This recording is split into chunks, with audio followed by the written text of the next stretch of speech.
Well, that's just what we've seen from Austin Deming time and time again. That one is deep to the wall. It is gone! A 3-run double for Deming.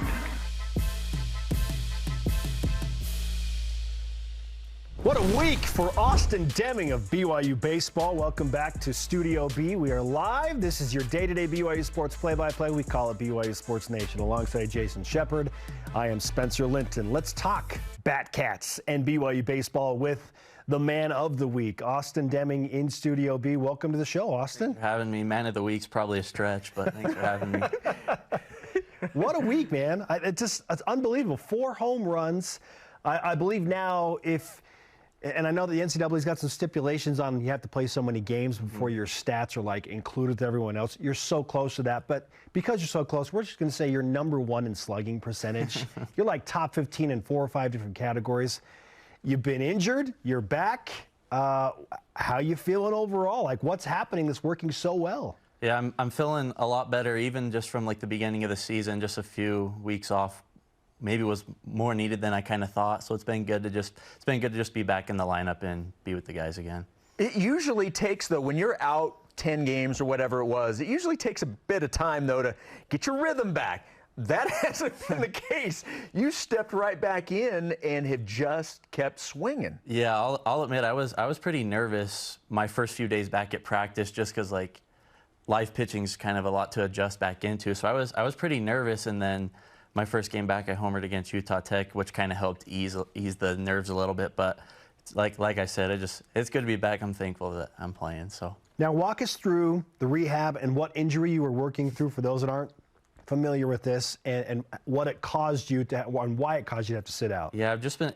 It's a bit of a weird injury, but technically it's a sports hernia, so it's just kind of just in my like leg area, kind of a weird spot, but. Yeah. Really, just this time around was just a few weeks off. I couldn't really do anything. It just kind of it was just some aggravation going on, so I kind of needed to just relax and not do anything, which was hard, but it was like 2 weeks of doing nothing. I think it just adds to the legendary season, right? The lore. I yes, remember the when Austin Deming I had lore. a sports hernia and came back and was like the national player of the week. Yeah. Well, look, let's talk about Saturday. Like, the entire week, the offense was insane, and quite frankly, it has been all year. Yeah. You guys have been putting up runs left and right. But on Saturday, and I joked with you in the postgame, like, best day as a BYU Cougar, 5 for 5, 6 RBI, 2 home runs, one of which was a grand slam. What did a performance like that mean to you? It was awesome just to kind of, help the team win, especially that grand slam probably goes up there as one of the bigger hits of my career. We were only up 1 in the 7th, so I think obviously doing that at any time is pretty awesome, but just in that big spot, it goes up there for hits in my career here at BYU. So having watched what Cole Gamble did in Game 1 of the series, did that in any way, shape, or form impact your approach at the plate? We've been joking around a little bit, just kind of with some numbers and stats. So I told him Thursday that I gotta get my lead back from him. So we have a little joke going on. So we mentioned the week was pretty crazy from an offensive standpoint. What was it like to be involved in 4 games in which 116 combined runs were scored? and 29 of those we don't really like very much, but 116 runs in 4 games is stupid.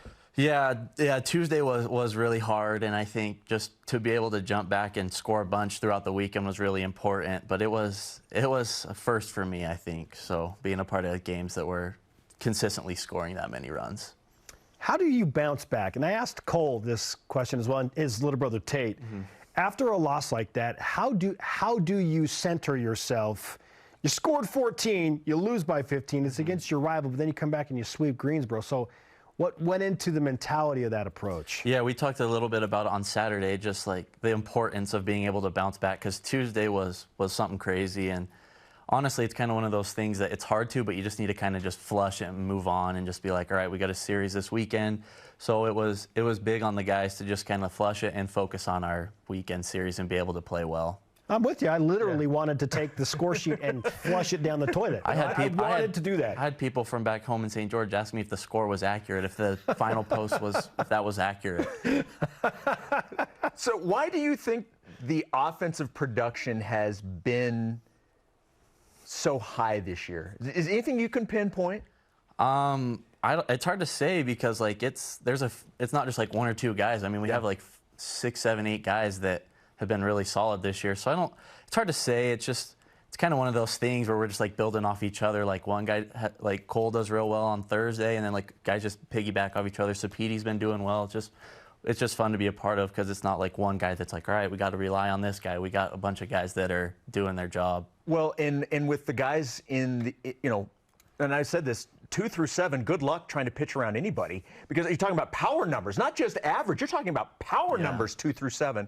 And I think the fact that opposing pitchers, they can't say, all right, well, let's pitch around this guy to get to this guy because all that guy done is maybe have one less home run than the other guy. When you're protected that much, you're going to see good pitches at almost every at-bat. Yeah, a mentality of ours is just to be tough hitters, and that doesn't necessarily mean power, but it's awesome when guys are producing with power, but it's awesome because, like you said, they can't pitch around our 4 or 5 guy because our 6 guy is going to come up and do his job. So that's what makes us really dangerous. BYU right now in 7th place in the West Coast Conference standings, although you own a tiebreaker against Santa Clara. That would put you at number 6 and in the postseason if it started today. You got 12 conference games remaining. How are you feeling as a team as you push forward, being on the edge or the bubble of that postseason scenario? Yeah, I don't think we're too worried just yet because we've been swinging it really well, obviously, and I think coming off 2 conference wins was really important as well. And then, like I said, bouncing back from Tuesday last weekend to kind of stay focused in a non-conference series to kind of see where we're at going into the last few series was important. So, what does this season mean to you as a senior right now?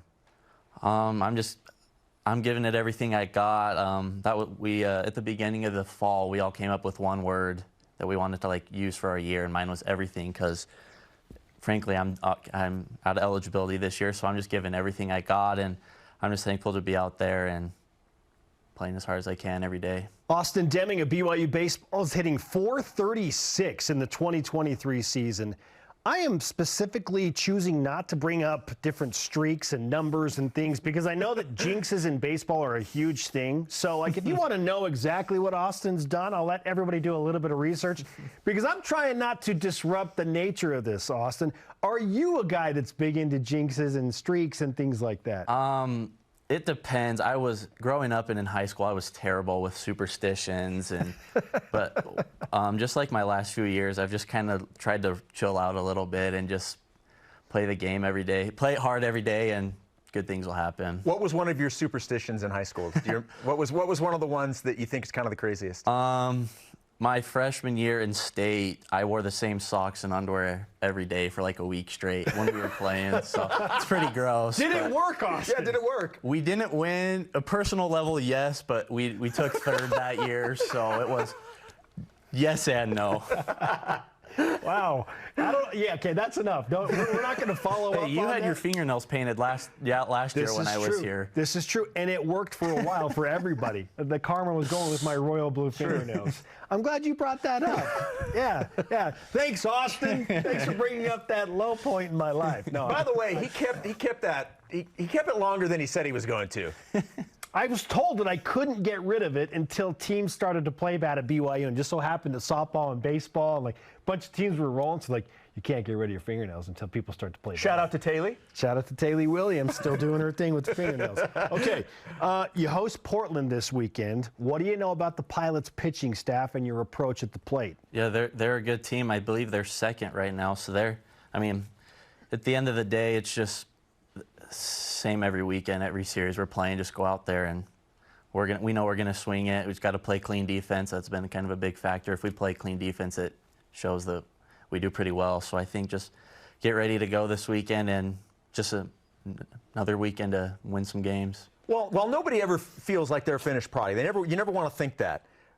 Do you feel like this team is trending in the right direction and clicking at the right time? I mean, you'd have to say yes. We've won our last 2 conference series and then had a big sweep last weekend. So I think just like I was saying, it's good timing to kind of really be swinging it really well and just get ready to go for the last couple important series. So.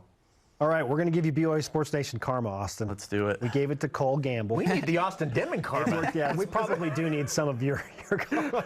Can I have the Austin Deming karma for my personal life?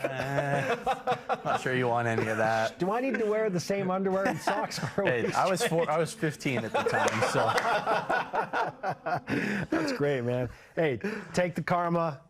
Congratulations on everything you've accomplished thus far. Can't wait to watch you compete against Portland as you go for another series win. Yep, that's right. Thanks. Thanks, All Dem. right.